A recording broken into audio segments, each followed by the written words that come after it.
Okay, what's happening, Michael? So for Tip Tuesday today, we're going to be doing head chops. So with doing this method of propagation, you can do it any time of the year. We tend to find through their growing seasons, so through spring and also late summer through autumn when the weather starts to cool down is best. So we're going to just show a little example of what we've been doing or what we've done. So you'll see here's Aeonium Mardi Gras, it's Big Bang. Yeah. Which we did this about 2 months ago. So you'll see this is the head chop straight from this plant here. This is the growth that's happened. So lots of new little ones coming on the top there. And that was on top like that and you just snipped it. That's right, yeah. Okay. So this is, we've placed these cuttings in our propagation mix which we posted a couple of weeks ago. And you can see some really good results, good root growth, especially this time of the year when normally aeoniums are dormant through the summer. So this one here is some more Big Bangs as well as Aeonium Mardi Gras. This was only done 2 weeks ago. I don't know if that helps there with focusing. Oh yeah, it does a bit actually. You'll see plenty of new growth, which is awesome to see.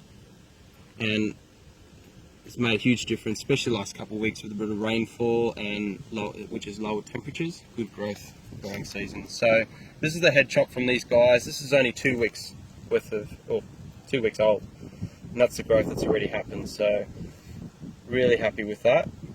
We'll let these keep growing, throwing their roots so that they look like this. They kind of, when you pull them out of the plug, there's lots of dirt still there with a good root system. Then we'll pop them up. So they're going really well there. So we're going to show a head chop. We're going to do it on copper spoons. So you can use different utensils or other equipment. So you can use garden snips, scissors, secateurs. You can use dental floss and fishing line.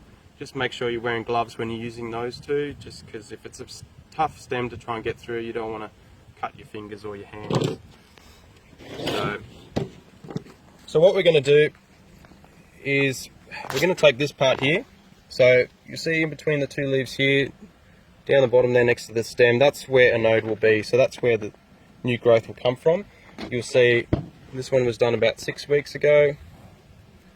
New growth. So what we're going to do is we're going to cut it at an angle, and why we do that is when we're watering or when it's raining, we want that water to, when it hits that fresh cut, we want it to wash off. We don't want it to sit on there because that can cause fungal issues. So perfect for roses because they're really susceptible to a lot of fungal issues. So when you do them in the winter, 45 degrees. Yep. So, and then you can sit this on a tray, let it air dry for a couple of days so it calluses over on the end. Or if your propagation mix is already quite dry, then you can put that straight in and you can already start giving it a light mist after a week or two. So that's just how we do it. Works quite well. Easy, fun, especially when you start to see lots of little new growth coming from your plants. Give that a go. If you have any other questions, please feel free to ask and I'll do my best to answer them. Cheers.